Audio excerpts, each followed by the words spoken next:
Vous êtes-vous déjà demandé s'il était possible pour un homme et une femme d'être amis sans complications?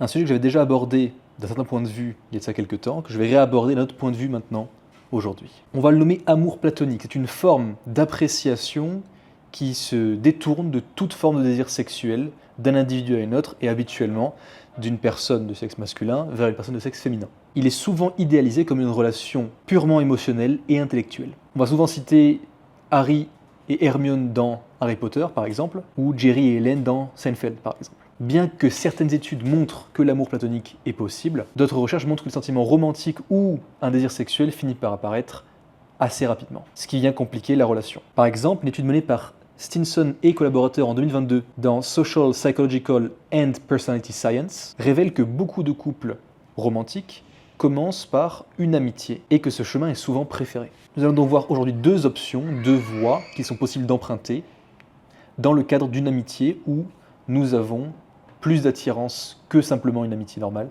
avec la personne en face. L'option numéro 1, il s'agira de transformer cet amour platonique en amour réel. Notamment donc, en commençant par venir progressivement introduire des éléments de flirt, des connotations sexuelles, dans le cadre de l'interaction. Habituellement, il s'agira de progressivement habituer la personne à un toucher donc, qui va être beaucoup plus axé sur quelque chose de relationnel, qui ressemblerait donc à du flirt, comme on l'a vu, ou alors faire en sorte de venir faire des compliments qui peuvent être interprétés de différentes manières.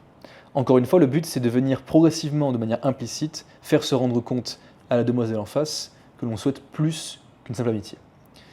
Il faut, quoi qu'il en soit, et je mets une parenthèse ici, garder en tête que habituellement les hommes vont être amis avec des femmes qui leur plaisent physiquement, là où les femmes habituellement vont être amies avec des hommes qui ne leur plaisent pas physiquement. Cela étant dit, il est quand même possible justement de transformer une amitié en relation, et ça a été donc prouvé par cette étude de 2022. Donc, dans ce cas qui va être quand même circonstanciel, on va pouvoir faire en sorte de transformer cette amitié en quelque chose de plus. Deuxièmement, il s'agira d'utiliser des innuendos. Innuendos, donc dans l'anglais, qui vont être des phrases, des tournures de phrases qui vont porter à deux sens différents, dont un sens qui pourra être compris de manière plus ou moins sexuelle, si ce n'est sexuelle, grivoise. Tout en restant, et on va dire en conservant, ce qu'on appelle un déni plausible. Plausible deniability, en anglais. Donc la capacité de nier si jamais on venait à nous confronter par rapport à ça. Extrêmement puissant en flirt habituel. Là, dans le cadre d'un amour platonique, ça va permettre de donner du contraste, du relief, sans pour autant se mouiller. Une affirmation qui va pousser à la réflexion sans pour autant nous mouiller, parce qu'on peut la garder sous contrôle et ne pas montrer son jeu dès le début, c'est « Tu sais pourquoi on ne peut pas être en couple ? Les gens nous jalouseraient, parce que deux individus incroyables ensemble, ça crée des problèmes. » Et ça, sur le ton de l'humour, ça passe très bien. Ensuite, il y a le fait de surtout être détaché du résultat. Dès le moment où on est attaché au résultat et au fait de vouloir transformer cette relation platonique en relation amoureuse, on se tire une balle dans le pied parce que l'enjeu qu'on y porte va nous empêcher de réellement être à notre plein potentiel d'expression, mais en plus de ça, va nous empêcher de voir d'autres personnes, ce qui nous permettrait d'être dans un bon équilibre pour pouvoir aller plus loin avec cette personne.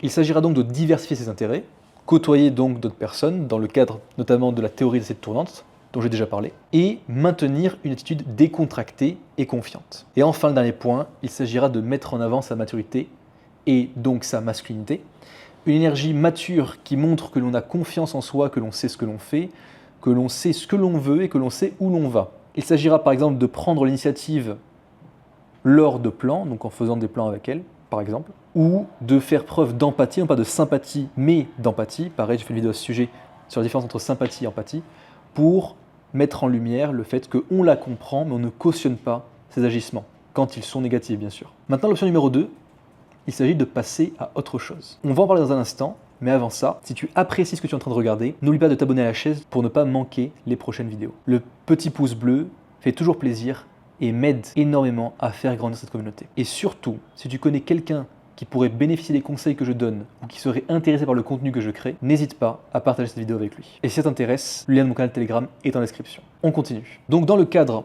de cette capacité à passer à autre chose, il faut déjà commencer par l'évaluation de ses sentiments. À quel point est-ce que l'on apprécie cette personne et à quel point est-ce qu'on veut faire en sorte de développer cette relation en quelque chose de plus. Il faut déjà le comprendre Et pour ça, il faut poser les bonnes questions. D'un côté, une question d'autoréflexion, donc venir prendre le temps, notamment d'écrire sur papier, pour voir comment on se sent réellement vis-à-vis d'elle. Et deuxièmement, avoir une discussion ouverte et constructive avec elle sur sa relation. Il ne s'agira pas de dévoiler des sentiments qu'on pourrait avoir à son égard, dans ce cadre-là, mais simplement d'avoir une discussion où on va passer au niveau de communication maximale, le niveau 5, donc où on est vulnérable, et l'un et l'autre, pour voir un petit peu comment elle se sent, elle aussi, et est-ce qu'elle est disposée à s'engager dans une relation amoureuse. Quoi qu'il en soit, pour que cela soit viable, et pour que la relation amoureuse avec elle soit viable, il faut déjà se poser la question de savoir si on est guéri, ce qui nous ramène à la question de travailler sur soi. Si vous êtes en processus de guérison ou que vous êtes guéri, dans ce cas-là, c'est viable. Si ce n'est pas le cas, alors remettez-vous en question d'abord, parce que vous n'êtes en aucun cas apte à entretenir une relation amoureuse. Ça ne sera que toxique et pour vous et pour elle, et vous finirez par vous en mordre les doigts. Le deuxième point, il s'agit de venir diversifier les relations.